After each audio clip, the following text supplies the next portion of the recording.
நாராயணா முருகபெருமான்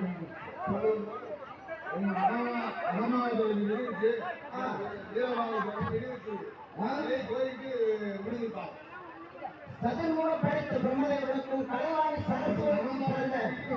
கலைவாணி சரஸ்வதிக்கு பிறந்த நாரத முனிவரே, இப்பவும் சொல்றேன், மரியாதையே போயிரு, இல்லைன்னா நீ சிறையில அடுக்கும்.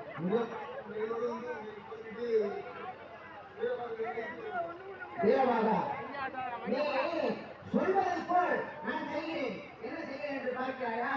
அவர்களுக்கு சிறையில் இந்த வேலை, வெளியே செடி கொடிகள் அனைத்தையும் புடுங்க வேண்டும். மமட்டி சம்பட்டியில் அல்ல, கையிலே போகணும். நீ பண்ண வேலையாளர்.